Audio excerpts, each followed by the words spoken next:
Vous écoutez le débrief, issu de l'épisode S1001 de la 10e saison du podcast Faut pas pousser les ISO, diffusé le jeudi 6 mars 2025. Le débrief vous est présenté par Miss Numérique, le partenaire numéro 1 des créateurs d'images.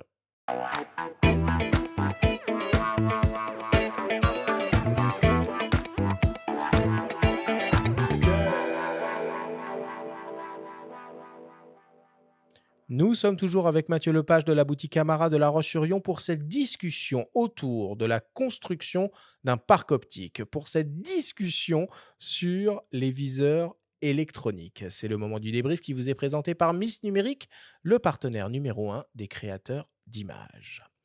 Mathieu, si on devait essayer de résumer, de synthétiser tout ce que l'on s'est dit pendant cette émission. Première question, en quoi le viseur électronique est finalement au cœur de la révolution de l'hybride? Il est au cœur parce qu'il va nous permettre de nous révéler une énorme partie de l'image avant le déclenchement et on sera moins frustré. On n'aura plus cet effet argentique à l'ancienne de je clique et qu'est-ce que ma photo va rendre. Sachant que je dis ça du temps de l'argentique, mais du temps du réflexe, on l'avait déjà, ce rendu. La moindre petite erreur technique, on n'a pas vu qu'on a mis une compensation d'expo, on n'a pas vu que on n'était pas sur son mode habituel, on déclenche, on commence à faire des photos et on est à côté de la plaque. Et là, le viseur électronique nous offre justement cette possibilité de beaucoup moins d'erreurs colorimétriques, netteté, exposition et autres. Mis à part ça, quel type de nouvelles fonctionnalités et nouveaux usages un viseur électronique permet comparé à une visée optique plus conventionnelle, réflexe ou télémétrique? Ça reste principalement sur de l'efficacité, hein. Avant, on avait quand même l'appréciation énorme du viseur, enfin, de la qualité optique. On voyait quand même beaucoup mieux ce qu'on faisait. Maintenant, après, les prochaines innovations vont être justement que sur le confort et maximiser le réalisme de ce qu'on est en train de voir. Et la fluidité peut-être, hein, la fluidité, la vitesse, la cadence, c'est tout ça en fait Mmh. qui, désormais, paraît plus abouti à la fois en photo et en vidéo. On n'a pas énormément parlé, mais, il existe des vidéastes qui aiment viser à hauteur d'œil. Alors peut-être que c'est plus rare, mais, ça reste, pas mal dans des conditions de très, très forte luminosité, on peut, recourir à cela.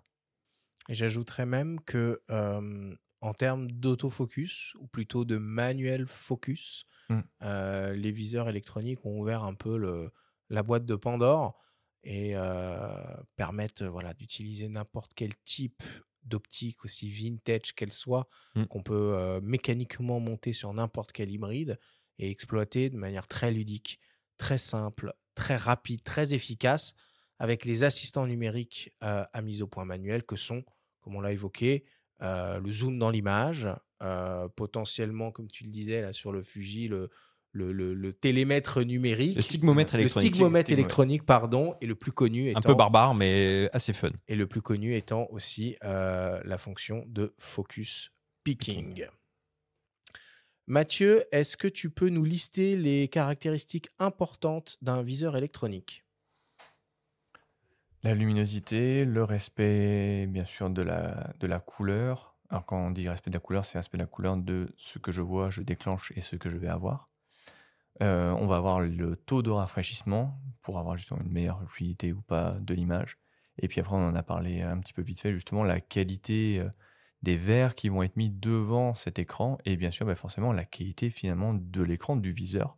Est-ce qu'il va avoir combien de pixels, combien de rafraîchissement, ce taux de luminosité et donc de toute façon, on rappelle aussi ce qu'on avait dit, tout à l'heure avec Benjamin, bah, il faut aussi penser à le paramétrer ce viseur en fonction de ses attentes et de ses ressentis. Quels sont selon toi les boîtiers qui, à l'heure actuelle, proposent la meilleure expérience de visée électronique? Il peut y en avoir plusieurs. Ouais, mais là, j'en ai qu'un seul, c'est le OK, bah, c'est très simple comme ça. ouais, c'est le Z6 III aujourd'hui.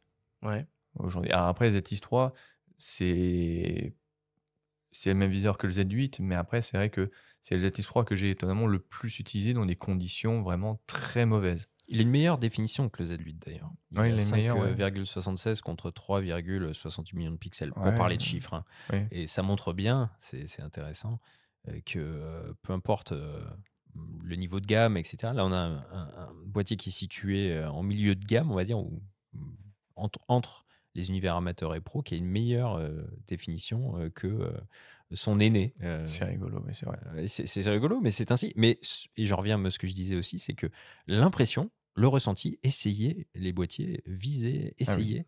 Fiez-vous aussi à ce que vous ressentez. Regardez pas forcément les chiffres, parce que tu vois toi-même, finalement, Hum, ça, tu l'avais peut-être pas en tête, non. parce que le viseur d'un Z8 de seulement, avec 10 000 guillemets, 3,68 millions de pixels, ne sera pas si mauvais, loin de là.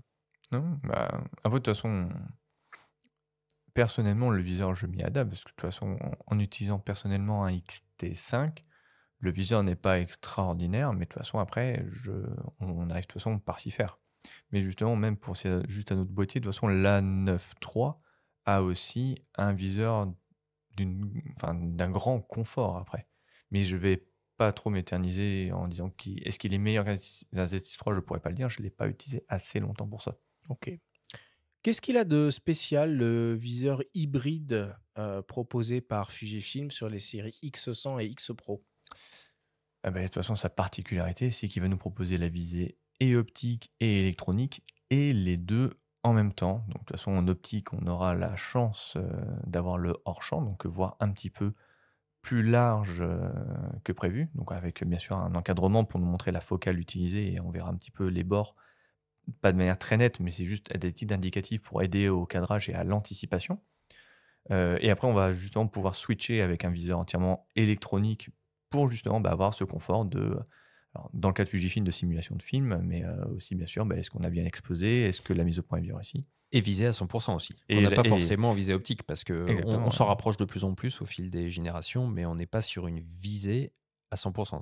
En gros, ça veut dire Mm, que on cadrera pas de manière exacte. Si vous faites de c'est ça. l'architecture, de toute façon, ça a peu d'intérêt de faire de l'architecture avec ce système Avec de ce visée, ça. Oui, puisque le hors-champ convient plus à la street c'est ça. qu'autre chose. Street reportage, ouais, c'est sûr. Reportage, oui. Et puis après, le dernier point, c'était le viseur avec le tout petit écran sur le côté, mais qui nous permet justement d'avoir ce petit mélange et j'ai du hors-champ, et je vois en direct, et je fais ma mise au point, et je peux quand même voir. Alors après, bien sûr, je réinsiste, hein, mais sur le X100, c'est vraiment à titre indicatif. C'est pas non plus d'une grande précision. Hmm. Et pour terminer, dernière question, est-ce que la visée 100% optique a complètement disparu? À ma connaissance, non, elle n'a pas 100% disparu. Mais de toute façon, avec le Pentax K1 II est toujours actuel, et il est en viseur 100%. Le K3 monochrome chez Pentax aussi. Bien sûr, bah oui, oui, parce que de toute façon, il va reprendre les mêmes lignées. Et donc, de toute façon, après, non, je pense, on a mis du temps, et c'était un gros argument de vente d'avoir ce fameux viseur 100%. C'était un argument important, parce que de toute façon, il n'y a rien de plus désagréable que de cadrer et d'avoir quelque chose qui est décalé. Et non, il n'est pas disparu. Après, est-ce que dans les prochains réflexes, je pense que ce sera même un critère minimum. S'il y a un autre réflexe sort, il faudra qu'il soit en viseur 100%. Et on a parlé des Leica M aussi, ne les oublions pas, qui restent aussi des boîtiers mythiques, qui Mm. sont pour l'instant, en tout cas, toujours avec une visée 100% optique. Merci beaucoup pour toutes ces explications.